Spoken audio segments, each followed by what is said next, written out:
I'm Bea. And I'm Sam. And we're two best friends who like to talk shit about smut, wingspan, and sometimes books. Join us every Wednesday for a new episode.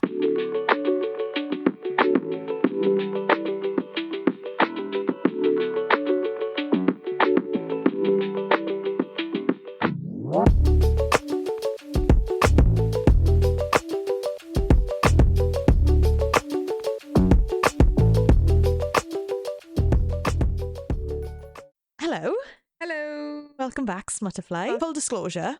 Oh, yeah? I've got so many quotes for this that I may as well just read you the book start to finish. Well, full disclosure, I didn't bring my tabbed book and I stopped tabbing, right? Do you want to know why? Because I was tabbing and then, I don't know if you've ever seen it, but there's a way that you can save your quotes onto your Goodreads. And I was like, I'll do that so I'm not having to like bring the book and flick through, like I'll say it's my Goodreads.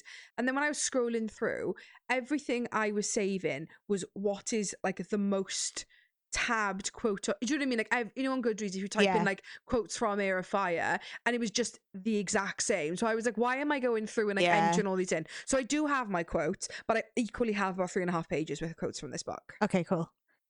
So welcome to our reading of Heir of Fire. Strap in for 6.5 hours.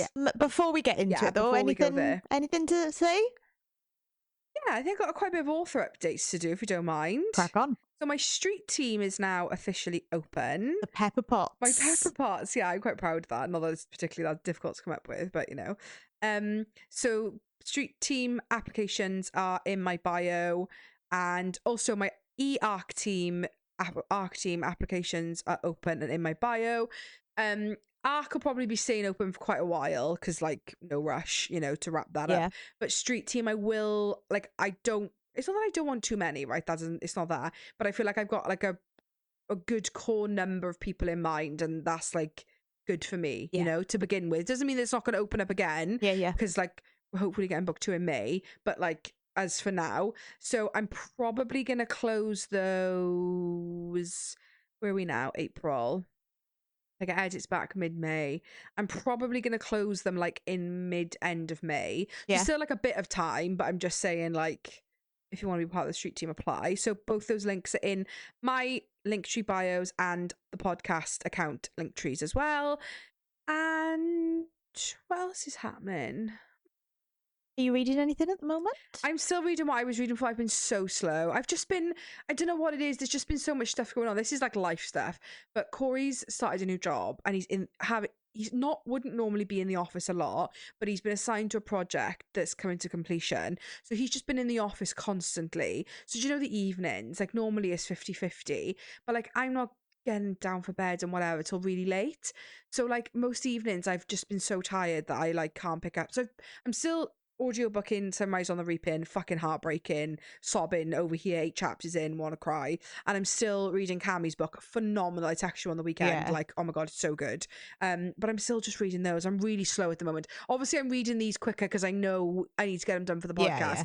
But I've just been really like busy. It's fine, life, innit? But and then any free time, just author admin. So much fucking admin, You chose this. It's like, no, I didn't. Do you know what? Like, I've made myself a tick list, and it's like, normally with the two of us, we've got stuff to do. It's like divide and conquer, and they're like, between the two of us, we get it done. But like, I made a tick list, and then I didn't do anything, and then I looked at the tick list, and I was like, oh, there's still loads of stuff on there, and no one's done anything, and I'm like, yeah, because you need to do it. There's only you. Such is life. Such is life.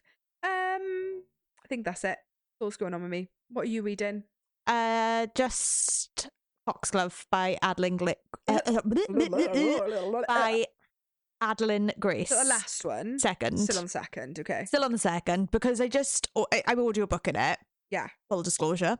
So I just listen to it when I'm walking the dog and stuff. So, if I've got no reason to be listening, then I'm not. Yeah. Like, like in the evenings, I'll sit down with a physical book. I wouldn't sit down and put an audiobook on. So it is only when I'm doing stuff that I listen to it. So, it's slowly but surely. But I'm like 10 chapters in and it's so good. Yeah, love it. Anything else happening? Oh, our author spotlight submissions are still open, but they will be closing soon on the 18th of April. Yeah. So if you're an indie author... Friday, come in if you're listening to this on release day.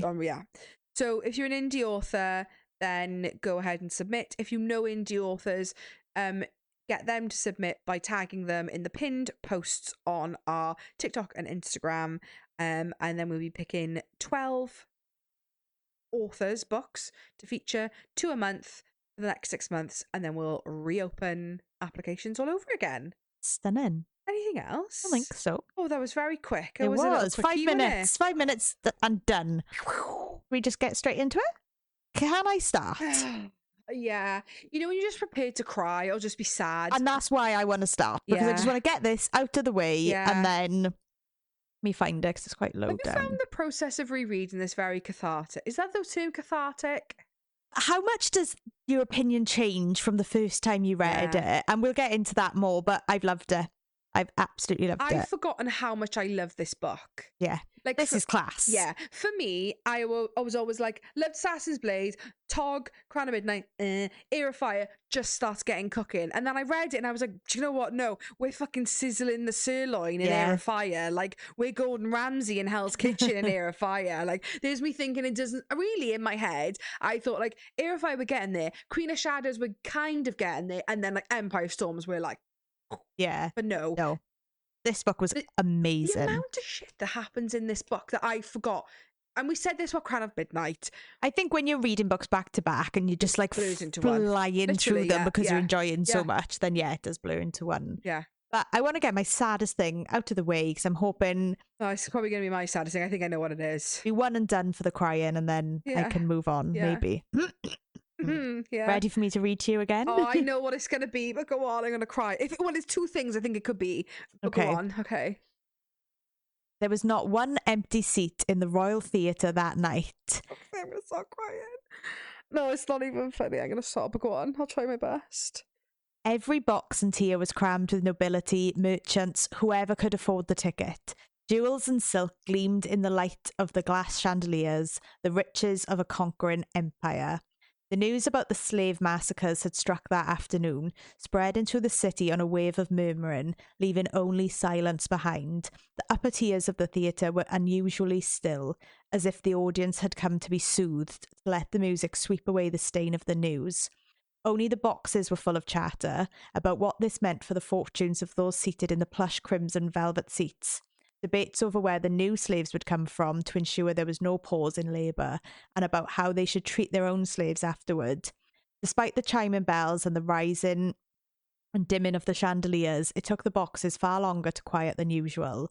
They were still talking when the red curtains pulled back to reveal the seated orchestra, and it was a miracle they bothered to applaud for the conductor as he hobbled across the stage. That was when they noticed that every musician on the stage was wearing mourning black. That was when they shut up. And when the conductor raised his arms, it was not a symphony that filled the cavernous space. It was the song of Aelwe, then the song of Fenharrow, and Melisande and Terrasen. Each nation that had people in those labour camps. And finally, not for pomp or triumph, but to mourn what they had become, they played the song of Ardalan. When the final note finished, the conductor turned to the crowd, the musicians standing with him. As one, they looked to the boxes, to all those jewels bought with the blood of a continent, and without a word, without a bow or another gesture, they walked off the stage. The next morning, by royal decree, the theatre was shut down. No one saw those musicians or their conductor again. Thanks for listening, guys. We'll see you next week for Queen of Shadows. It's a special thing to get to read these books. It is. And that feeling, when it says it was the song of Aelwe, it was, God. Melisande and Fenharrow. Some of the TikTok edits. Oh, I can't. Oh, Jesus Christ. There's so many, almost every Tog like sound with talking on it. Nope. Yeah. If I want to be sad, if I want to go have a sad girl moment, I'll go scroll through those noises. Yeah. But that one particularly. Because of the content that we're putting out at the moment, I don't know if you've noticed it, but our algorithm is all Tog. Yes. And I'm like, oh, for fuck's sake. Like, I love it, obviously, but I'm like, this is killing me. And you send me screenshots all the time. Like, if I'm going to be sad, you can be sad. You sent me one the other night, which I can't discuss what it is because it's much further on in the series. But Sam was like, want to be sad? Because I'm sad. Let's be sad together. I'm like, oh, fucking thanks. Want to join me for a cry? Like, let's be sad friends together. Yeah, but truly, like, it makes me emotional. Books make me emotional because I just think, like, Oh, I don't know. Not that other things don't make life feel like it's worth living, but you just, it's such a like hit of dopamine when you read stuff like that, like how it makes me feel and I've read those words, oh my God, I don't know how many times. I think that's such a special thing as an author, that you're able to make people feel that. Yeah, and I just think, like, when you're reading like something like this, you just think, how privileged am I to have grown up in a society where they send you to school and they teach you to read, and that I'm able to read books like this. Yes. Like, we are very privileged. And I get to feel that. I can just pick it up off my bookshelf and read it. Yeah. It's a big feel. And that we get to, like, not just read it, but then have a platform that we come on here and talk about with other people, and hopefully introduce other people to these books. And then they get to feel that too. Yeah, that quote is a quote for your career. Like, and Sarah has fucking loads of them in this series. Most authors get one, maybe two. Yeah, she's got like multiple in just this series alone. Yeah, like maybe an author gets a couple to put on like a sprayed edge. It's their tagline, you know. No, Sarah has so many that like she actually like just could be on a constant rotation. Yeah. That was the one of the two things I thought it could have been. What was your other one that you thought was going to be? It was about Sorsha. Oh, I've got that in here somewhere. Heir of Fire, we get some new characters, which I think we can talk about.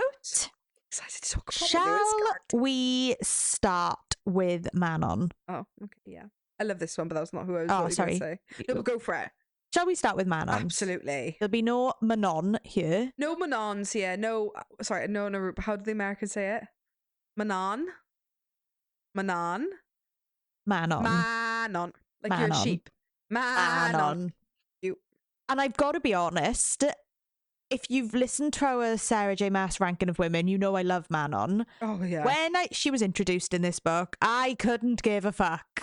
Do you know what? We can go into this now, and I think we go into it in that episode, but like introducing, again, not a spoiler for the rest of the season if you're reading along with us, but Manon is a main character. Becomes a main character in this series. Crucial, integral part of the plot. If there's one other FMC that's like not Aelin, she's like the next main character in this series.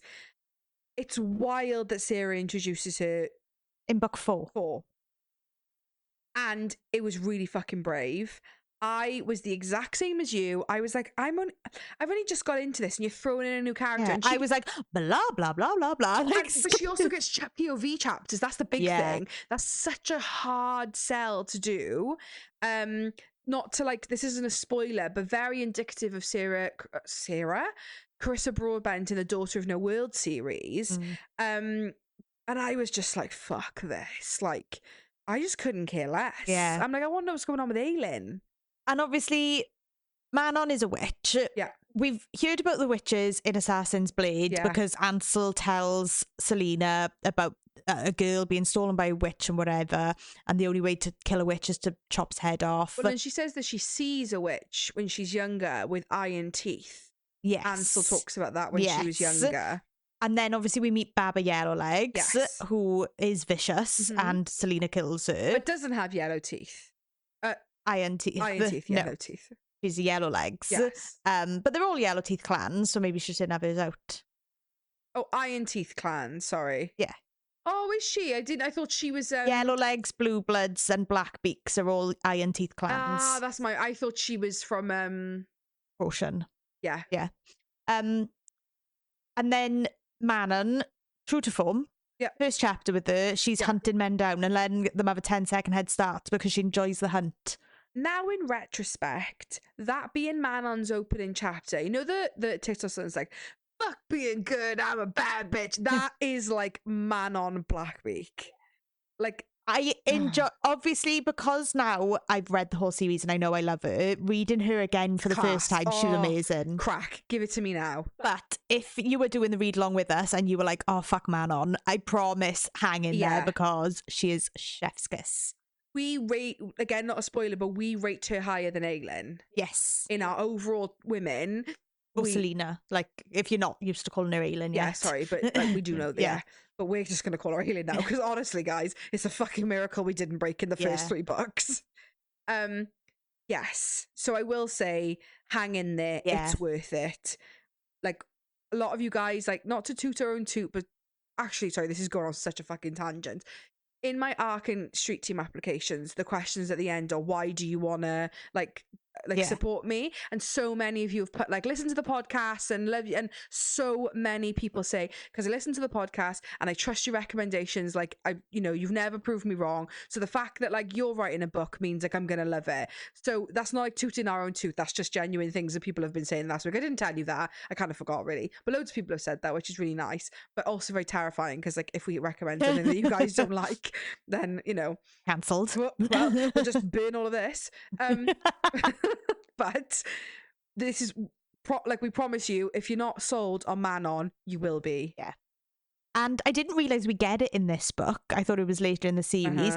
But we get the quote, "We are the 13 from now until the darkness claims us," as early as this book. And you get that throughout. That's it's their, a repeated quote. That's their little thing. Mantra. "We are the 13 from now until the darkness claims us." Yeah. Beautiful. I've got something really funny from the first chapter. Oh, wow, okay. She's talking about, like, that all she's drinking is warm wine and Tegya. Yeah, she's lying on the roof. Yeah. Like, oh, funny. It's not funny because she's having a real bad time. She's struggling, but I also love it. Mostly because it was all she'd been able to afford when she landed in Wendlin 2 weeks ago and made her way to the capital city, Varys? Yeah, sure. Varys. Mm-hmm. Just as she'd been ordered by his Grand Imperial Majesty and Master of the Earth, the King of Ardalan.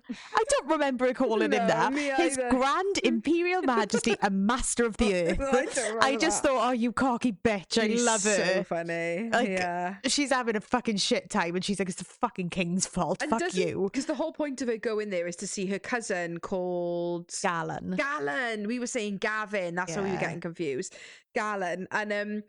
she's supposed to, like, approach him and be like, hey, cuz, not dead, very much alive, just been hiding. But obviously, how do you do that? Like, how do you go about it? And she's really struggling. She's had a bad breakup. Yeah. And so she's just lying around being drunk and eating bread.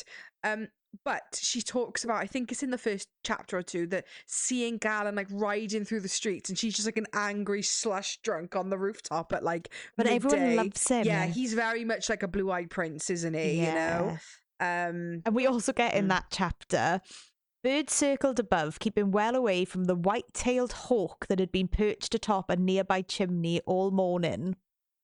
Now, I vividly remember, so we can talk about this now because we've been introduced to Rowan, obviously. Yes. I knew of the character, like, not to say that Rowan was going to be the MMC, and we're still not sure of that as of right now, but, like, I knew that Rowan was a prominent... I knew the two main characters in this series were Rowan and Aelin, right? Yeah. So, like, going into it, when it was like, ooh, Chaol, I was like, well... Wrong. He's not Rowan. Unless he's lying about who he is, and he's really a Fae Prince. Like, no. But when we actually find out that the hawk... is Rowan, I didn't expect that. I thought it was so funny that this hawk, she's been, like, flipping off for the last week on the rooftops, like, lying there drunk like this. Because we all do that, don't we? When we're, like, annoyed and pick up a jug of wine, it's empty, and she's like, oh, fuck you. I can imagine, I definitely would have picked my nose in front of it. I definitely would have farted.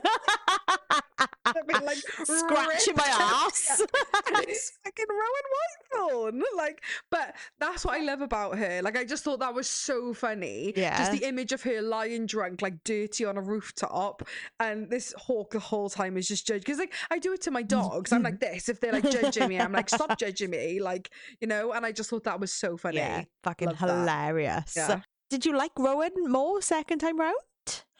I found it more enjoyable in this book than I did the first time I read it. I will, yeah. I didn't... Yes, I did, actually. I did. Because, again, not... Like, we can talk about this. As of right now, Rowan is our MMC. As of right now, we like, the end of Heir of Fire, like, that's kind of, like, confirmed, I'd say. Maybe. The newest focus, let's say, shifted. Yeah. But I remember reading this first time out, I just struggled to get on board with Rowan. Well, I mean, he punches her in the face, he bites her. Yeah. Let's get all of our gripes out in the open. That's my biggest hang-up. He puts her on a frozen lake. That's accidentally got a monster underneath her. Doesn't he like make a what's the weird hump thing that he makes her like walk around to the other side? The white barrows. The barrows, yeah, and there's like a fucking ghoul behind it. Well, it turns out to be one of the Val princes. I know, but like, do you know reading that? I never feel like I could read horror because terrified. No, it's on a book. I ain't gonna fucking jump out on me and scare me, is it? Like, do you know if I'm scared? Do you know what I do? Close the book. You know? Do you know what I mean? Scare me. You know, like, oh, Stephen King. Oh, writes The Shining. And I'm like, well, do you know what I say to Stephen King? Because I can just stop reading and close my eyes. Yeah, sorry, but I remember reading that and actually being like, oh, is this what horror feels like? Because I'm scared. Like, it was really suspenseful because she's like kind of like peeking around it and she can like sort of see, that and was like really giving me the face. Spooks. And like, obviously, how do you spell it again? Sorry, a barrow. Is it BARROW? Yeah, barrow. But it's the whites, isn't it? WIGHTS. Oh, WIGHTS. Have you ever Googled what they look like? About like what an actual barrow is? I remember Googling it at the time. It's really creepy. Yeah, a barrow. See, look how creepy it is. Like a hump. See, they're like graveyards with people buried underneath, but they're like humps. Oh. Yeah, so that's like a cutout to show you the inside. But imagine that was all like a hump. Yeah. So you know when they're talking about like, is it really give me the GBs. Yeah, sorry. Anyway. So yeah, he punches her in the face. He bites her. He puts her in a frozen lake. Like. Yeah. He's fucking torturing her, basically. But can I say this in the famous words of Chris K. Haynes? Yeah. That Chris K. Haynes said to us, because she was offended that Rowan does not rank very highly in our SJM men. Chris K. Haynes said that the way she justifies the punch to the face to herself is he wouldn't have done anything that she couldn't take. Thanks, Chris. It didn't make me feel any better reading this.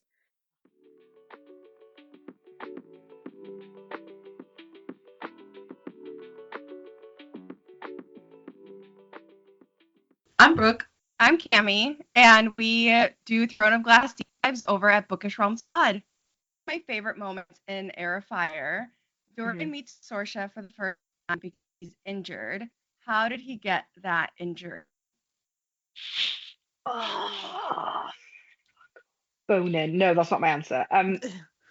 We could give you a hint. I'll tell you who's involved. Okay. Aedion is involved. Oh, does Aedion punch him? So close. Do you want me to tell you? Aedion stabs him. No. If he stabbed him, I think Aedion would be dead. But he pushes Dorian into a rose bush when they're out on a walk, and it's like fall a little behind. And the first chance he gets, he just like shoves him into the rose bushes. I don't remember that. It's so funny because Dorian's like so embarrassed. This is why Aedion is one of our favorites. Like, that's queen shit. I love Aedion. Yeah, me too. I felt like I don't know, I felt like it was like his knuckles, but that's hilarious. I love that. So funny. Can I just say when Sam, when you were like, he stabbed him, I'm like, oh. I said that with my chest. I really believe that. Like, he stabbed him. I'm right. What Throne of Glass is Sam reading? And what version am I thinking of?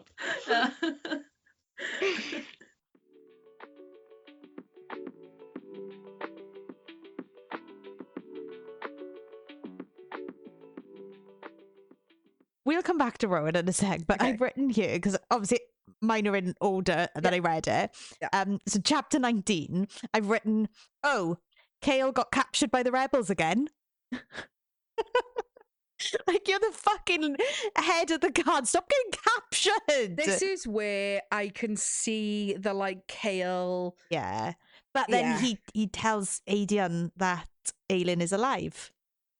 Yeah. Have you got a whole section for Aedion? I've got to keep my mouth shut until then. Have you got a section on Aedion? Go for it. Start a section. Words cannot describe the shameless, just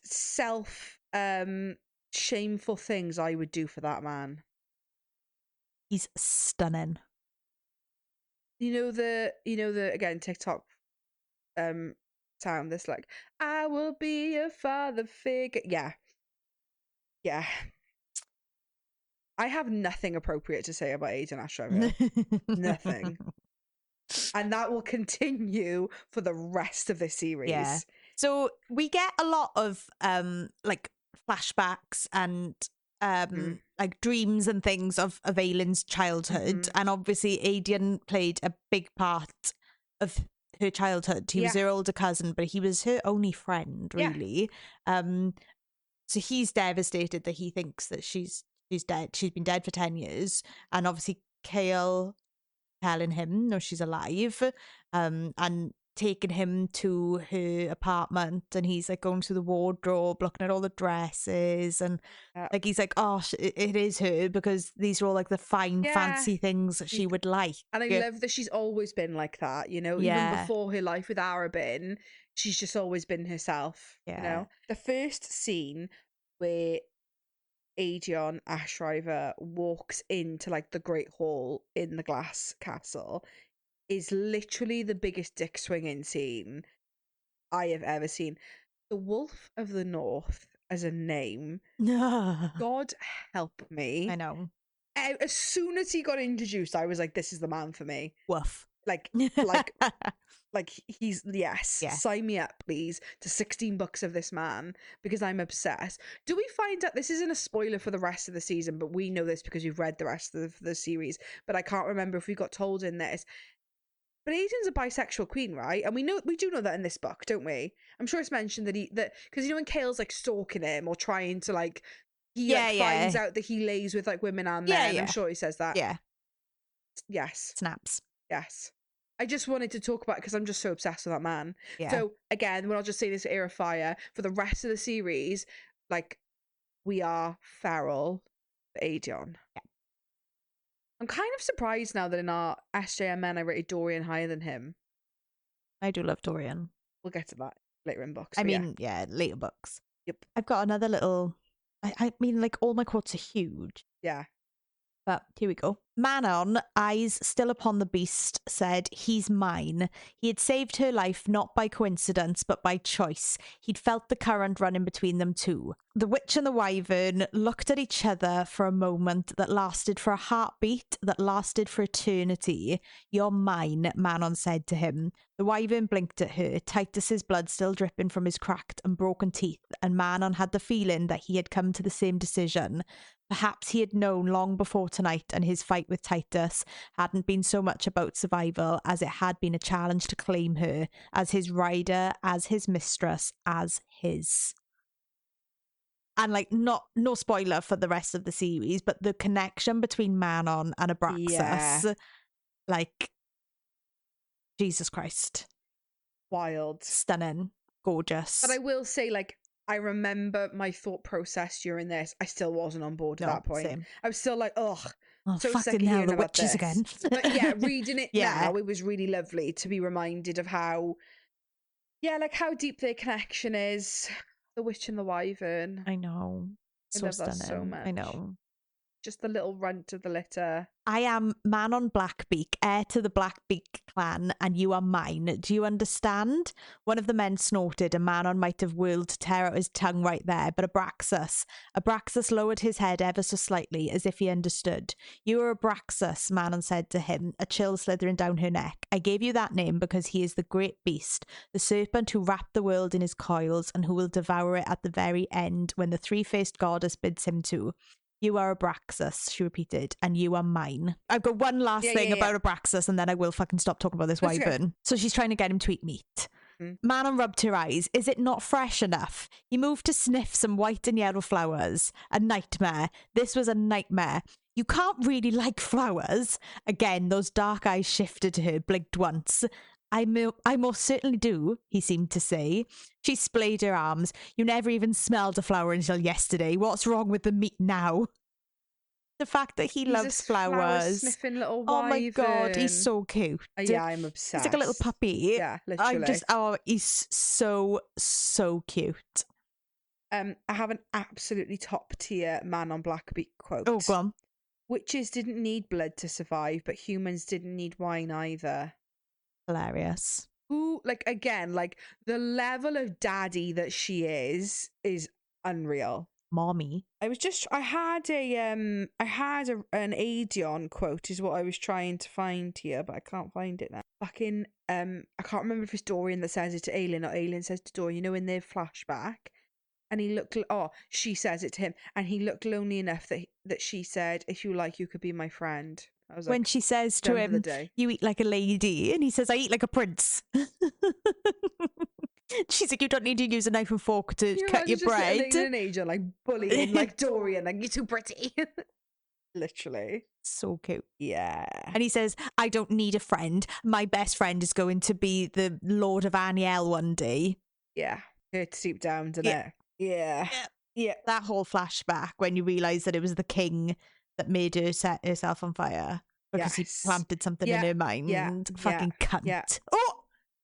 That's like, we need to count them. I'll have to count them. I haven't counted them since the last episode. I think that's 5 or 6. 5. It's 5, is it? Ding, ding, ding. Ding, ding, ding, ding, ding. Yeah. Whoa.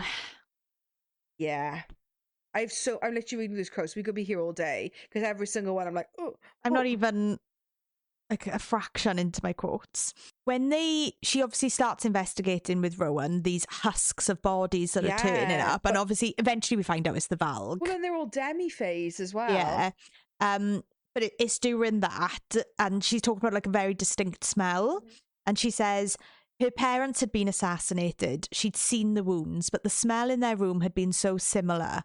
She shook her head as if to clear it, to shake the creeping feeling moving up her spine. The revelations in this book are horrifying. Absolutely horrifying. And so, like, we get a bit more, you'll have to remind me of this because I don't remember reading it in this book. Maybe it's further on, but again, not a spoiler. A bit more, like, explanation on Aelin's fayness, because she is half fae. Yeah. But the fae comes from her mother's side. Yeah. Which is why Aedion is also partially fae. Yeah. Because their mothers were cousins. Yeah. Yes, I think so. But they didn't have sisters, so that's why they were so close. But Aelin's mother was still only partially fae, right? Not fully fae. Yeah. Yeah. She was just part of Mab's line. Not Mab. Yeah. Yeah, Mab. Yeah. So Mab was the only full-blooded fae. Oh, no, she might have had her full-blooded fae children, but because Rowan is full-blooded fae. Yeah. Yeah. But just some he's from Mora's line. Yeah, but some children are like going to have had children with humans, and then they kind of like, okay, gotcha. Rowan saying to Aelin's house is so chaotic and all over the place. But you know when they're like meeting Maeve and she says like, because he's technically like a very distant cousin of Aelin's, and she says like something like no cousin, and he goes like, I have as much shared common blood with you as I do like inbred pig. Yeah. Like he's so fucking it's horrible. I didn't remember this, and maybe you did, and I just like shoved it out of my mind. Yeah. This is Emrys, who works in the kitchen, talking. Yeah. Long ago, when there was no mortal king on Wendlin's throne, the fairies still walked among us. Some were good and fair, some were prone to little mischiefs, and some were fouler and darker than the blackest night. But they were all ruled by Maeve and her 2 sisters, whom they called Mora and Mab. Cunning Mora, who bore the shape of a great hawk, that was Rowan's mighty bloodline. Yeah. Fair Mab, who bore the shape of a swan. No, I didn't remember that. And then it says, and the dark Maeve, whose wildness could not be contained by any single form. But I was like, I must have just scrubbed that from my memory that Mab was a swan. Yeah, me too. I don't remember that. Because obviously then there's nothing in... Like, Aelin can't shift into a swan. Yeah, so I sort of thought, well, it's a bit... It's like, why wasn't it something more? Because Aelin's shifting is shifting into fae. Yeah. Isn't it? Yeah, into human. Or the other way. Sorry, she's fae and she shifts into human. But then I just thought, like, a swan isn't very, like, significant to anything else. I was just a bit like, a swan. I agree. Don't know where it comes from or where it goes. Nowhere. I got a quote here, and it's when she sees Rowan, and this is a point where I thought, fuck you, Rowan. Like, I do not fucking like you. I honestly thought that the whole way through this, but okay. Even towards the end, he redeems himself. But it's when Gavriel turns up and him and Rowan disappear to Rowan's room. Yeah. And she's like, I want to know what's going on. Yeah. So she takes food up. Yeah. Yeah. And he's not happy. Yeah. And she said, just hit me because I'm damn tired of trading insults. And you know what? You didn't even bother to tell me you'd be unavailable. If you'd said something, I never would have come. I'm sorry I did, but you just left me downstairs. You left me. I have no one left. No one. His features remained impassive, turning vicious, even as he said, there is nothing that I can give you, nothing I want to give you. You are not owed an explanation for what I do outside of training. I don't care what you have been through or what you do with your life. The sooner you can sort out your whining and self-pity, the sooner I can be rid of you. You are nothing to me, and I do not care. Rowan Whitethorn. This is why I can't get on the fucking Rowan train. I just can't. I like an enemies to lovers, but like, so here's it. Like, this is kind of a little bit of spoiler for The Cruel Prince. We always talk about this book, but like, that is really like enemies to lovers as well. But there's something about the way that Holly Black words the like hatred that Carden has, that it's like hatred but so laced with like passion. Yeah. Whereas like for me, Rowan's just a fucking cunt. 6. Ding ding ding ding ding. And this isn't a spoiler. Like, nothing from this book onwards, he doesn't certainly get any worse by any means, because I want a fucking DNF, to be honest. But that's why I think nothing he does can make up for me, make it up for me. I can't forget what he's like in this book. And it does it for some people. I'm not saying, like, for some people, most people, like the majority of people listening, are probably feral for Rowan, and that's fine. It just doesn't do it for me. There's something about it that I'm like, don't be mean, I'll come. No, but I won't. No. This follows on. This is a really nice, like, sort of follow on from it. Emrys pressed his lips into a tight line. What do you see when you look at her, Prince? He didn't know. These days, he didn't know a damn thing. That's none of your concern either. Emrys ran a hand over his weathered face. I see her slipping away bit by bit, because you shove her down when she so desperately needs someone to help her back up. I don't see why I would be of any use. Did you know that Evelyn Ashriver was my friend? She spent almost a year working in this kitchen, living here with us, fighting to convince your queen that Demi-Fae have a place in your realm. She fought for our rights until the very day she departed this kingdom, and the many years after, until she was murdered by those monsters across the sea. So I knew who her daughter was the moment you brought her into this kitchen. All of us who were here 25 years ago recognised her for what she is. It wasn't often that he was surprised, but Rowan just stared. She has no hope, Prince. She has no hope left in her heart. Help her, if not for her sake, then at least for what she represents, what she could offer all of us, you included. And what is that? He dared ask. Emrys met his gaze unflinchingly as he whispered, a better world.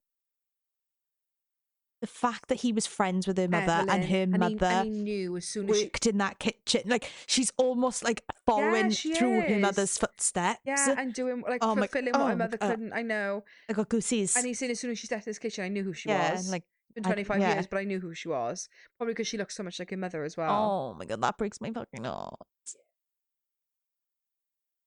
Like, our hearts are just pin cushions to Sarah, and she just sits there like this and goes stab, stab, another one, stab. If you want another one, go ahead. She vaguely felt the light shifting on the lake, vaguely felt the sighing wind, warm as it brushed against her damp cheeks, and heard so soft it was as if she dreamed it, a woman's voice whispering, "Why are you crying, Fireheart?" It had been 10 years, 10 long years since she had heard her mother's voice, but she heard it then over the force of her weeping, as clear as if she knelt beside her. "Fireheart, why do you cry?" "Because I am lost," she whispered into the earth, "and I do not know the way." Yeah, I can't talk after that. I love that quote so much, I basically got it tattooed on me, but I also forgot that we get those quotes, because obviously we know that that's what she's referred to as Fireheart further on in the series. But again, I completely forgot it was this early on she's referred to as that. I know it's by her mother, but still. Yeah. If you need some cheering up, this is Luca, who also works in the kitchen. Yeah. This is him speaking. Yeah. "You have nothing to hide, you know. We all knew you could shift anyway. And if it makes you feel any better, Sten's animal form is a pig. He won't even shift for shame." Funny. That would be my animal form as a pig. I'd be like a fucking hippo or something. You know, like the cadre all lined up, and then they're like, "One more." You just go like women. My mouth. chomping on watermelons, like. But to be fair, you could crack some skulls though. Yeah, to be fair, you'd be badass. Yeah. Yeah. Oh, hilarious. That brings us on to the topic of the cadre. Oh my god. I've got, it's much further down, but I have got again, a lot of, I have nothing appropriate to say about these men. Not a damn word appropriate about any of them, quite frankly. Particularly Lorcan, but we only get a little teeny little of Lorcan this I think book. if anyone's only read up to Heir of Fire, they're going to be like, Cadra, like, because you don't get much of them, do you, get in that this one book? scene when they get attacked, and that's it, really. And then obviously when they're with Maeve at the end, I've got some fucking corkers from that. We can't really talk about it, but I'll read it and then we'll just go, interesting. This is Manon talking to the spiders, because obviously she goes to get spider silk. Oh, fuck yeah. For Abraxas's wings. So this is the spider talking. And they're talking about the wastelands that obviously the Queen's from. A merchant came by a few years ago. He told me there was a mortal high king who had set himself up there, but I heard a whisper on the wind recently that said he'd been deposed by a young woman with wine-red hair who now calls herself their High Queen. Interesting. A strange place, the Wastes. The merchant himself was from there, a former shapeshifter, lost his gifts just like all of you truly mortal things. He was stuck in a man's body, thankfully, but he did not realise that when he sold me 20 years of his life. Some of his gifts passed to me. I can't use them, of course, but I do wonder what it would be like to see the world through your pretty eyes, to touch a human man. Interesting. Very interesting. While we're on the interesting bit, we actually did one of these in Throne of Glass or Crown of Midnight, can't remember which one, and we went, interesting.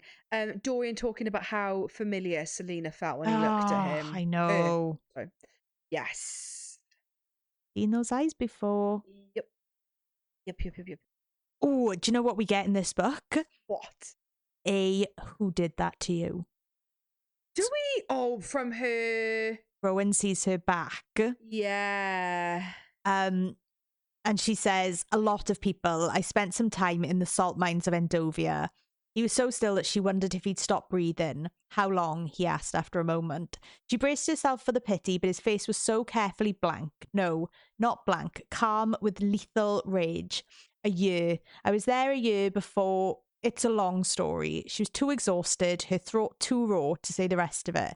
She noticed then that his arms were bandaged and more bandages across his broad chest peeked up from underneath his shirt. She'd burned him again, and yet he had held on to her, had run all the way here and not let go once. You were a slave. She gave him a nod. He opened his mouth but shut it and swallowed, that lethal rage winking out, as if he remembered who he was talking to and that it was the least punishment she deserved. He turned on his heel and shut the door behind him. She wished he'd slammed it, wished he'd shattered it, but he closed it with barely more than a click and did not return. So that is when he flies off and he's fucking tamping because he's like, Maeve knew. She should have told me. And he's about to fly to Doranel and have it out with her. Yeah. But he's like, he's worried that she's going to command him to stay there. Yeah. He flies back and he flies in through Aylin's window, picks her up and carries her to his room and says, you're staying with me now. And that's the first time you see sort of like emotion from him. Like he was so distraught that she was thinking that he pitied her or that he thought she deserved it, but actually he was so angry that she'd been put in Endovia. I just thought that was lovely. Well, and that Maeve knew really the whole time and didn't think to... So I think then he's starting to think, well, Maeve's a bit of a sus. Next Tuesday. Yeah. Yeah. Do you know what? When a lot of people's like main fan casting of Rowan is Henry Cavill as Geralt of Rivia, right? When I think about it like that, right, and you say those quotes, I'm like, yeah. I just think on a page, maybe he does some lovely things. I'm not like, we love her who did that to you. We love her who did this to you. Like, 10 out of 10. And yeah, when they start like sleeping in the same bed, but like they're not touching each other. And he does open up about his mate, doesn't he, at some point? And Lyria? Lyria. Yeah, rough. But he definitely, I think, you start to see the edges start to fray around his image of Maeve and who he served, like hundreds of years, and completely like with no battle in eyelid, like gave her his blood off. Tell me what to do, and I'll do it. Yeah, it's the greatest honor for me to serve you the way that I do. Yeah, he's not the leader, he's not her number one, but he's her number two. He's very close. Yeah, he's a prince. You know. Want to start talking about Saoirse? Yeah. What do we say about that? I remember reading this, and I was so fucking convinced that she was when Dorian starts saying about like she'd make a perfect queen because she's Let me find the quote. Oh, you're gonna have that fucking quote. No, it's not that. Sorry. Okay. Let me. And this is another interesting. I think, Chaol said, and Saoirse turned, brows high, ready to get to work. I think, he said again, smiling faintly, that this kingdom could use a healer as its queen. I don't really know what to say about that. Poor Dorian. He has a time. And subsequently now at the end of this book is under the enslavement of a collar. What an interesting night this has turned out to be. What interesting information my spies have brought to me, the king said, looking from Aedion to Chaol to Dorian and his woman.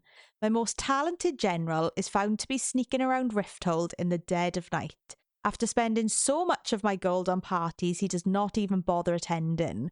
And he was somehow, despite years of animosity, become close with my captain of the guard, while my son has apparently been dabbling with the rabble again. So then, obviously, it all kicks off between them all, and Dorian says, name your price. I'll give up anything if you spare her, because they've basically got her with the sword to the back of the head. Well, and they've got evidence of her sending correspondence outside of the castle. Yeah. I didn't expect her to be... Yeah, well, I wasn't. Yeah, she's Ren's informant. Yeah, and then it flips to Chaol's point of view. So Dorian says, "I'll do anything. I'll give up everything, anything you ask, if you spare her." No, Chaol thought he had not heard it. The word that cleaves through the air just before the guard's sword did. One blow from that mighty sword. That was all it took to sever Saoirse's head. The scream that erupted out of Dorian was the worst sound that Chaol had ever heard. Worse even than the wet, heavy thud of her head hitting the red marble. Aedion began roaring and cursing at the king, thrashing against his chains, but the guards hauled him away, and Chaol was too stunned to do anything other than watch the rest of Saoirse's body topple to the ground, and then Dorian, still screaming, was scrambling through the blood toward her head, as if he could put it back, as if he could piece her together. And then he freezes the whole room, doesn't he? He literally freezes the room. And then it says something, I haven't got the quote here, but it says something about him laying in the blood, waiting for it to defrost. Horrible. Fuck, yeah. Not nice. Yeah. And they watching their relationship and her making him the tonics to try and contain his magic, and she's really trying to help him. And he's like, just before that, he's like, let's run away, pack your bags, let's just fucking go before everything else gets worse, because he hears about the massacre of the slaves in Endovia and Calaculla, and he's like, oh, come on, let's just go. And she's like, no, like, and he's like, yeah, let's just, like, why are we doing this? Why are we sneaking around? Let's just go. And then the very next chapter, she loses her head. And I would say this book is a particularly rough one, but honestly, it just kind of, when I say rough, you think your heart feels a bit bruised right now, strap in, because... Yeah. I've got like a passage here, and it's after Aelin is trying to keep the bonfires alight on Beltane. Yeah. And she obviously overheats and burns out, and they put her in the bath and whatever. Yeah. And she says to Rowan, so when the magic runs out, that's it. Either you stop or you burn out. And he says, well, there's the Caranam. It's hard to explain. I've only ever seen it used a handful of times on killing fields. When you're drained, your Karanam can yield their power to you as long as you're compatible and actively sharing a blood connection. She tilted her head to the side. If we were Karanam and I gave you my power, would you still only be using wind and ice, not my fire? He nodded gravely. How do you know if you're compatible with someone? There's no way of telling until you try, and the bond is so rare that the majority of Fae never meet someone who's compatible or whom they trust enough to test it out. There's always a threat that they could take too much, and if they're unskilled, they could shatter your mind, or you could both burn out completely. Interesting. Could you ever just steal magic from someone? Less savoury Fae once attempted to do so to win battles and aid their own power, but it never worked. And I think it's really interesting that he says to her, there's no way of telling if you're compatible with somebody. If they're unskilled, they could shatter your mind. And yet he still gives her the Karanam bond when she's burning out. Yeah. Even though if you're unskilled, which she still is, even though she's mastering it, she still is unskilled. They could shatter your mind. And he still trusts her enough. And then after that, this is one of my favourite fucking quotes from this book. She says, this conversation's become too awful to have after eating. Tell me which of your little cadre is the most handsome and if he would fancy me. The thought of you with any of my companions makes my blood run cold. They're that awful? Your kitty cat friend looked decent enough. I don't think my kitty cat friend would know what to do with you, nor would any of the others. It would likely end in bloodshed. They would likely have very little interest in you, as you'll be old and decrepit soon enough, and thus not worth the effort it would take to win you. She rolled her eyes. Killjoy. Yeah. Her calling Gabriel a kitty cat. And again, what I love is the cadre are seen as this, like, big, bad, like, scary as fuck, like, Fae men. Like the most elite warriors. Yeah. And Aylin's like, your little party of friends, your little gang over there, you know, your little get together you have. She doesn't give a fuck. She can take them down, like make them not seem like these big scary Fae men in 2 seconds, just by being like, oh, little kitty cat, your little kitty cat friend. Fucking crying. Brilliant. Absolutely brilliant. I don't know if I say Karanam. Karanam. How is it spelled? Carran. Yeah. Karanam. A-M. Karanam. And this, I think, is where the tides really turn for Aelin and Rowan. It's when when Mistwood comes under attack. Yeah. They've obviously been sold out by Bass, the little bastard. Yeah. And he asks her to go. And she says, do not insult me by asking me to leave. I am fighting. Nehemia would have stayed. My parents would have stayed. He says, they also had the luxury of knowing that their bloodline did not end with them. She gritted her teeth. You have experience. You were needed here. You were the only person who can give the Demi-Fae a chance of surviving. You were trusted and respected. So I am staying because you were needed and because I will follow you to whatever end. His brows narrowed slightly. To whatever end. She nodded. He had not needed to mention the massacres, had not needed to try to console her. He knew. He understood without her having to say a word what it was like. The magic thrummed in her blood, wanting out, wanting more, but it would wait. It had to wait until it was time, until she had Narok and his creatures in her sight. She realised that Rowan saw each of those thoughts and more as he reached into his tunic and pulled out a dagger. Her dagger. He extended it to her, its long blade gleaming as if he'd been secretly polishing and caring for it these months. And when she grasped the dagger, its weight lighter than she remembered, Rowan looked into her eyes, into the very core of her, and said, Fireheart. Jesus fucking wept. And I don't know why I didn't put this quote in, but then she's saying afterwards, I've never told him that my mum calls me that. Like, does he know that my mum called me Fireheart? And I just was like, to whatever end.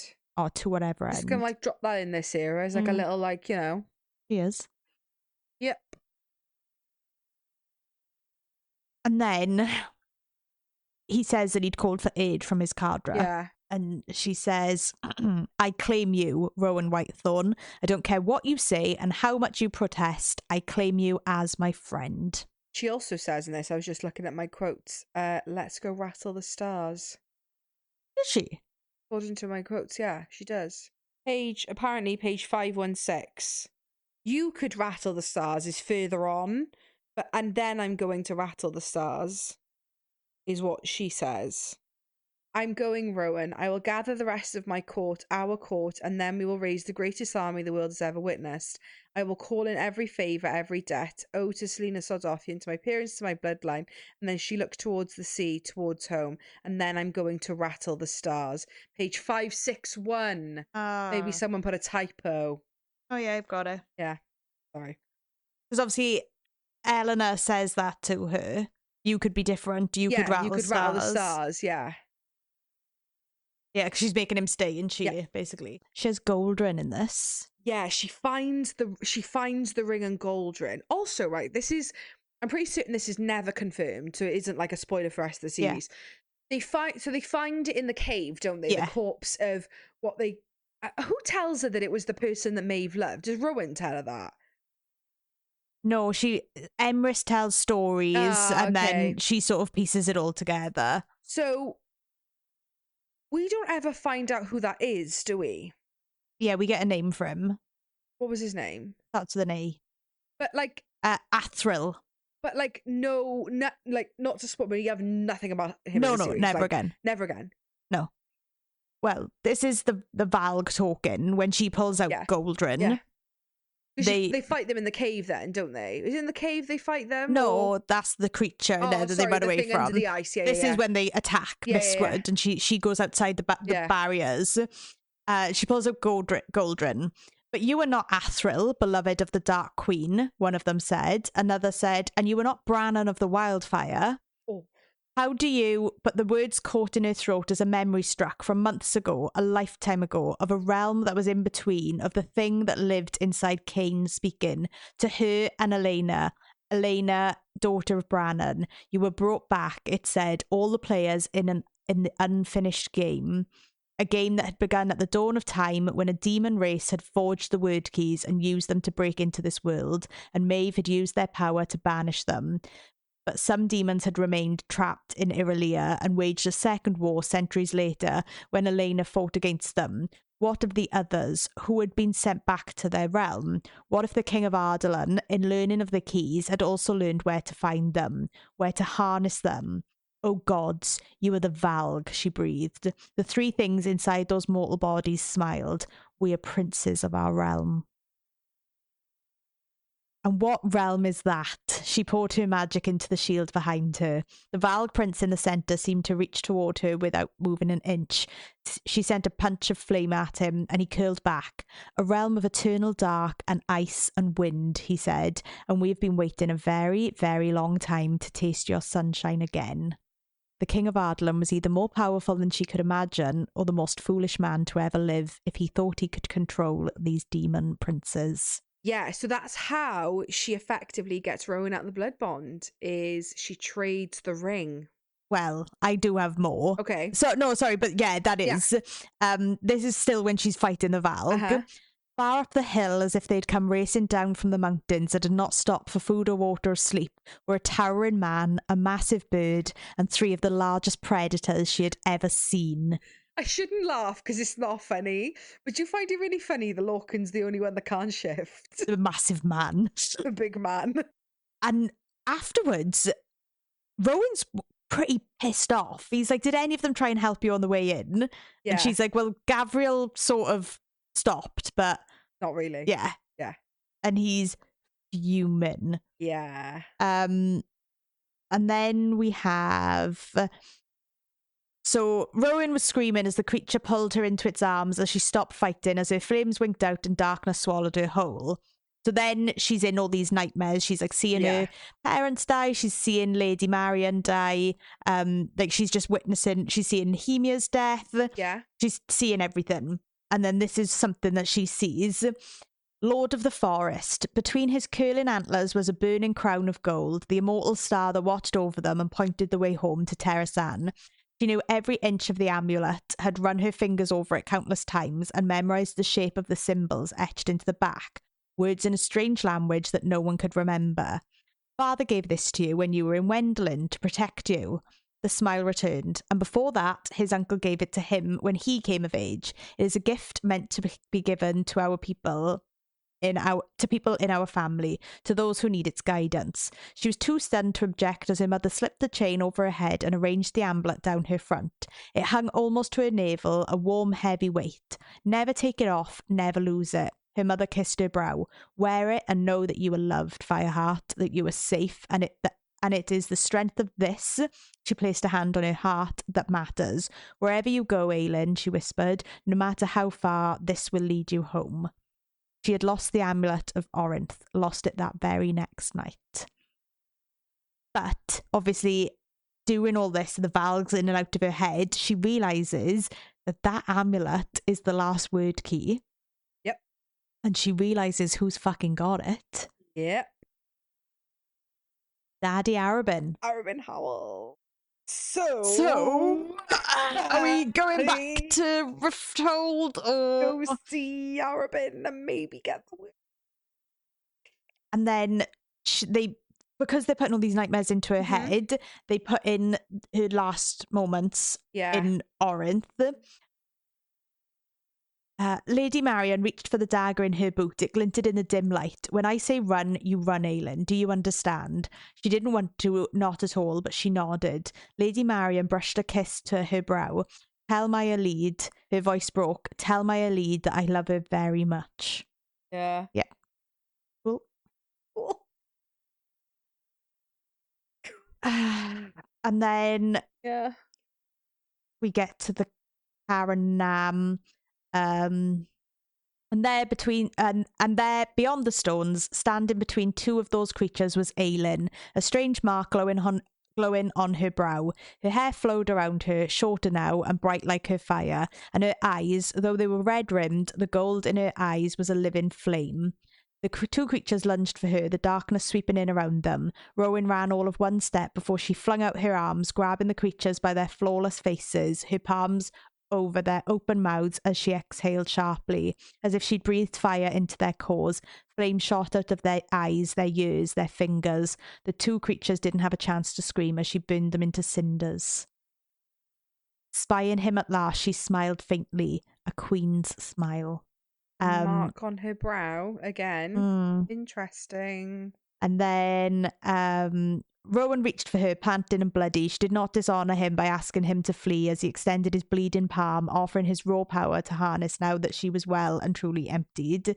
She knew it would work. She had suspected it for some time now. They were Karanam. He had come for her. She held his gaze as she grabbed her own dagger and cut her palm, right over the scar she'd given herself at Nehemia's grave. And though she knew he could read the words on her face, she said, "To whatever end?" He nodded, and she joined hands with him, blood to blood and soul to soul, his other arm coming around to grip her tightly. Their hands clasped between them. He whispered into her ear, "I claim you too, Aelin Galathinius." The wave of impenetrable black descended, roaring as it made to devour them. Yet this was not the end. This was not her end.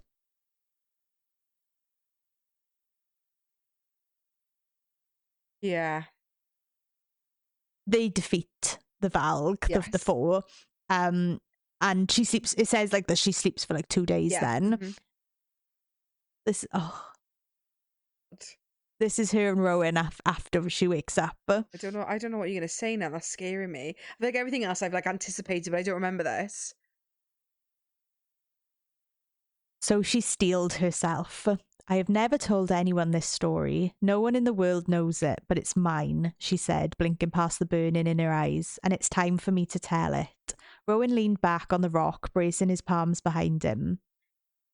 "Once upon a time," she said to him, to the world, to herself, "in a land long since burned to ash, there lived a young princess who loved her kingdom very much." Yeah. What more do you say about that? I'm nearly at the end, I promise, of all my fucking quotes that I've written down. This is a very sad Monday. I know. So they go to Darnell. Yeah, they do. and she's having it out with Maeve. Yeah, it's fucking class. Oh, it's fucking brilliant. I could have just done the whole chapter. Yeah, literally. So, but she's talking about Brannon not being royal born, that he was a bastard. Yeah. So Celaena slowly asked, Brannon wasn't royal born. Maeve cocked her head. Didn't anyone ever tell you what that mark on your brow means? I was told it was a sacred mark. Maeve's eyes danced with amusement. Sacred only because of the bearer who established your kingdom. But before that, it was nothing. Brannon was born with a bastard's mark, the mark every unclaimed, unwanted child possessed, marking them as nameless, nobody. Each of Brannon's heirs, despite their noble lineage, has since been graced with it, the nameless mark. And it's interesting that in Assassin's Blade, when Dorian asks Celaena what her name is, she says, I have no name. Are you ready for some badass bitchery? Yeah, come on, let's pick the mood up. So this is when Celaena has now set the whole place on fire. Yep. You wanted a demonstration, Celaena said quietly. Sweat trickled down her back, but she gripped the magic with everything she had. One thought from me and your city will burn.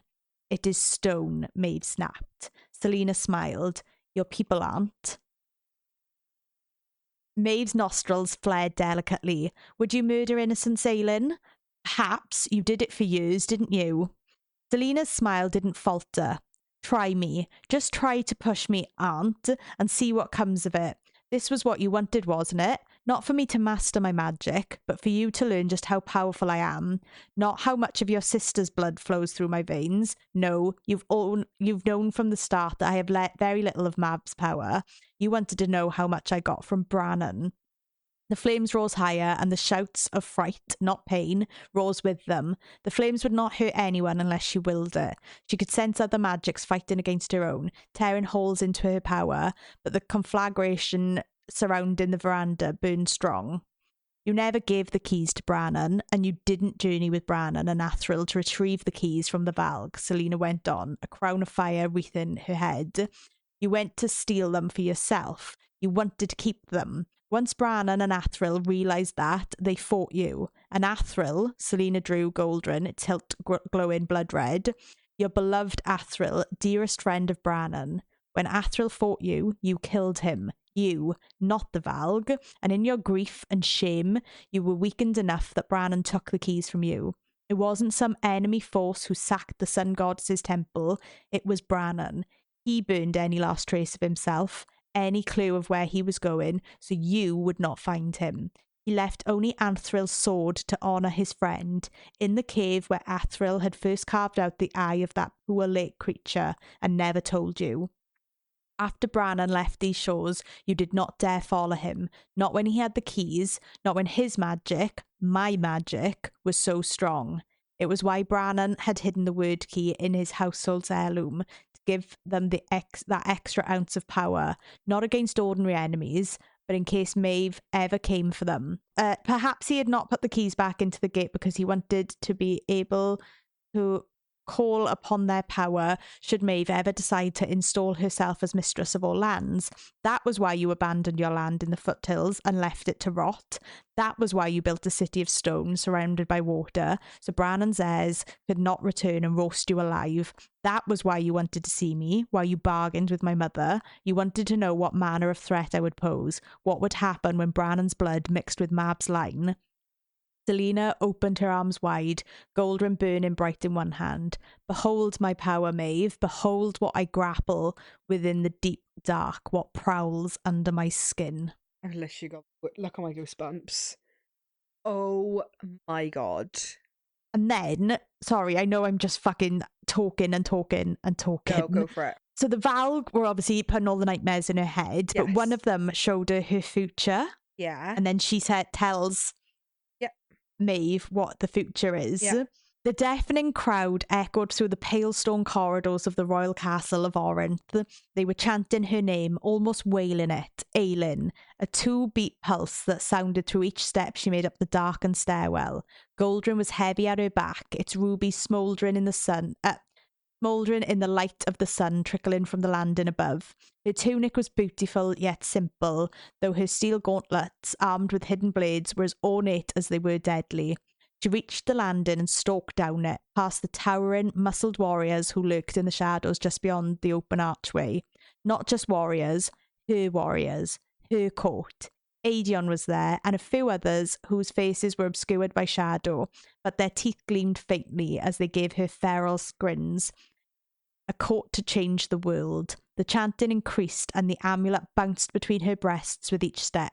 She kept her eyes ahead, a half smile on her face as she emerged at last onto the balcony, and the crowds grew frantic, as overpowering as the frenzied crowd outside the palace. In the streets, thousands gathered and chanted her name. In the courtyard, young priestesses of Mala danced to each pulse of her name, worshipping, fanatic. With this power, with the keys she'd attained, what she had created for them, the army she had made to drive out their enemies, the crops she had grown, the shadows she had chased away, these things were nothing short of a miracle. She was more than human, more than queen. Aelin, beloved, immortal, blessed. Aelin. Aelin of the wildfire, Aelin Fireheart, Aelin Lightbringer. Aelin. She raised her arms, tipping back her head to the sunlight, and their cries made the entirety of the white palace tremble. On her brow, a mark, the sacred mark of Brannan's line, glowed blue. She smiled at the crowd, at her people, at her world, so ripe for the taking. How wild is that? Wild. Absolutely fucking wild. So we can finally talk about the fact that it's the bastard mark of Brannan. Yes. But her saying all that to Maeve, who's meant to be like this big bad, everyone's fucking terrified of her, and she's like, oh, do you know what? And do you know what I find really like prominent in that? It's from her point of view that she's always referred to as Celaena. It's like Celaena said, because I think in that moment she is still the assassin. She's not ready to let it go. She's not ready to be Aelin yet, and I just think it's so like prominent. To say the city is made of stone, but your people aren't, and also to realize that Maeve is so like mad for her whole life, like the heir of Brannan's are so on her mind that she literally builds herself a city on a rock covered by water so that they can't come fuck her up. And it only, not I'm saying only, but like Aelin strolls in and goes, I'll just fucking burn everything inside of them. Yeah. And obviously the ring that fell out of the scabbard of is the ring that he intended to give to her, to Maeve, and then she killed him. And Celaena, Aelin, bargains with Maeve to release Rowan of his blood oath, and she says, I'll give you the ring. And he, as soon as she releases him, he drops to his knees, cuts himself, and says, together, Fireheart. He said, pushing back the sleeve of her tunic, we'll find a way together. He looked up from her exposed wrist. A court that will change the world, he promised. And then she was nodding and smiling too, as he drew the dagger from his boot and offered it to her. Say it, Aelin. Not daring to let her hand shake in front of Maeve or Rowan's stunned friends, she took his dagger and held it over her exposed wrist. Do you promise to serve in my court, Rowan Whitethorn, from now until the day you die? She did not know the right words or the old language, but a blood oath wasn't about pretty phrases. I do, until my last breath and the world beyond, to whatever end. Oh, I know. Oh. But I've got to say, there was a lot of talk in this book about Aedion wanting to be the one to give a blood oath. First blood oath. And that was kind of what he was raised to do. Yeah. He was raised to be like the general of her army when she became queen, to be the first one to swear a blood oath. He was her protector. He was her older cousin. Like the guilt he carries that he was never able to save her on that night, which is insane because he was like a child like she was. But he really feels that her going missing is his fault. Then to find out after like however many years, she's actually been alive this whole time. I know. She's actually been alive this whole time. He's now in Ardalan, knowing that she's alive but is across sea. Yeah, because they're fucking singing it in the streets. They hear about her fight with the Valg. Yeah. And they are singing it in the streets that she's alive. And then he obviously doesn't know yet, but eventually, this isn't a spoiler, but he's going to find out that this, to him, some random guy that she's literally met like a month ago has been the first blood oath she's ever given. Yeah. And this is why I love Aegon. He's a very complex character. Yeah. But it's such a like two-pronged thing because it's so meaningful for Aelin and Rowan's relationship. But then the explanation she has to give then when she's faced with, like, it's not a spoiler, yeah, but because we know she's coming back to Ardalan and, you know, eventually is going to have to explain to Aegon I forgot that this happened. Yeah. When I was reading, I was like, fuck, I know what's happening. The war games with the witches. And shit, yeah. The yellow legs yeah. Iskra. Yeah. Knocks Petra and her wyvern Keely over. And Manon goes and saves them. Yeah. They fell for a heartbeat, twisting and dropping too fast, but then Abraxas was there, his claws outstretched. He swept them up, banking along the side of the canyon and over the lip, rising into the safety of the air. Keely hit the floor of the canyon with a crash that could be heard across the mountains. She did not rise again. That was rough.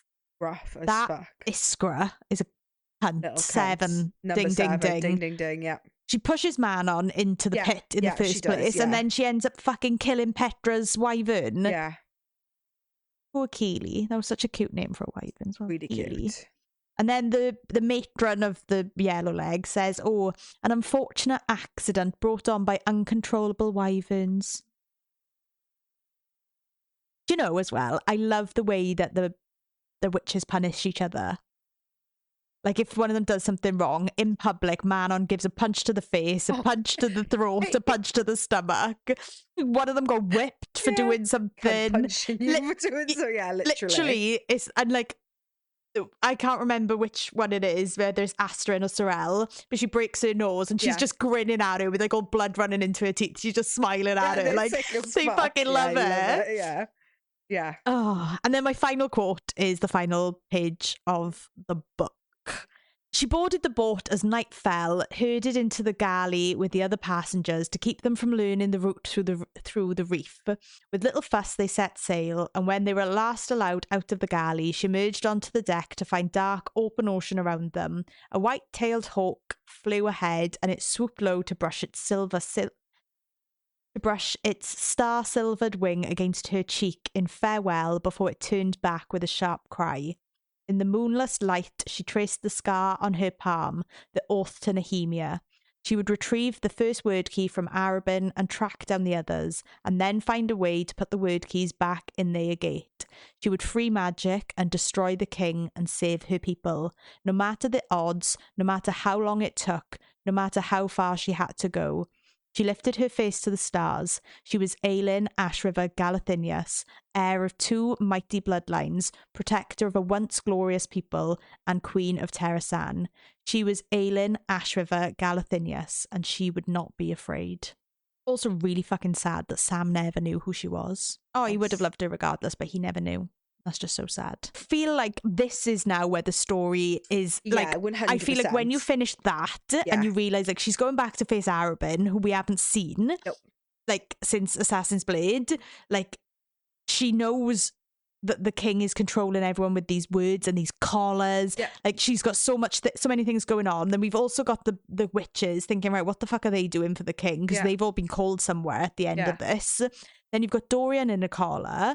You've got Kael and Aedion in chains at the end of this. Like, you're just like, what the fuck? Like, I remember finishing this and literally just getting the next one out and being like, okay, I have to know. She's going back to Ardalan, where she's not going to have any magic again now, because she's going back on to within the... Do we know that it's the 3 towers, yeah? Yes. Okay. Yeah. I couldn't remember if we knew all of that. But we're back within that, like... triangle, range, And she's hopefully going back as Celaena, but will people have started putting it together? The king has been in Aedion's company. Is he going to take one look at her and think, fucking hell, you look like Aedion? How did I miss? Look a bit fucking similar. Like, is he going to put it all together? So you finish this book and you're like, fuck. Like, she could get found out straight away. She could see Aedion and she hasn't seen him in 10 years. Like, but he might not recognise her. Yeah, I remember finishing Heir of Fire and being like, shit. But I've also forgotten how much this book fucks me up. Yeah. that orchestra, the first thing that I read, that orchestra scene when they played the songs of Aelwe and Fenharrow and Melisande and Terrasan, Jesus fucking Christ. And the Once Upon a Time in a land long since been to ash. There was a princess who loved, oh my God, I can't. And then I'm going to rattle the stars. Oh, and then her saying, I am Aelin Ashriver Galathinius, and I will not be afraid. And like, she never refers to herself as Aelin. Never. And then when she says to whatever end. Oh, cool. Cool, okay. Cool. Well, that was really fucking sad. Yeah, and this was really fucking long. Sorry, guys. There was a big bit in there where we were faffing. But yeah. So, I say couldn't the next one be not as sad, but because Crown of Midnight, we were like really cooking. We were really like buzzing. Like, yeah, we love this one. Like, oh, can't wait for the next one. And I was just sad. Sad. Sorry, guys. Yep. Hope my fucking period doesn't tie in with the next one. Oh, fuck, imagine. Yeah. I'll be like, and then she says. So I keep taking my glasses off because I don't want them to get wet because I know they're just gonna get teary. Yeah, I know this book fucks me up. But also like, God, do I love this series? Oh, it's so nice reading it again. Yeah, I feel like, even though I know what's coming, yeah, I feel like I'm appreciating everything more because I'm seeing the little Easter eggs. So I'm like, oh, yeah, 100%. It's making me just want to go get that Aelin tattoo more and more. Hell. Anything else you want to talk about? Anything else you want to say? I don't think so. It's just going to get like this now, isn't it? Yeah. The further we get into this series and the bigger the books get, the just more chaotic it's going to get. Yeah. We want a bit more of a light-hearted flip because we are deep in our Throne of Glass run for a while. We are doing Deep End on Patreon this month. Yes, we are. So just to like put that out there, that if you want more of us, but just us being, not crying, then join us on Patreon to listen to Deep End. I think if you sign up initially, you get like a month free. Yeah, something like that. We've always got offers going on and stuff. I'm pretty certain you get 2 weeks or a month free if you wanted to. The basic Patreon level gets you the bonus episode every month. We've just finished an ACOTAR book by book deep dive, and we've got Deep End coming for a bit more light-hearted smut. Smut. For our Smutterflies. For our little Smutterflies. Anything else? I think that's so. it. Yeah. I'm gonna go be sad now. Gonna go cry. Yep. Bye.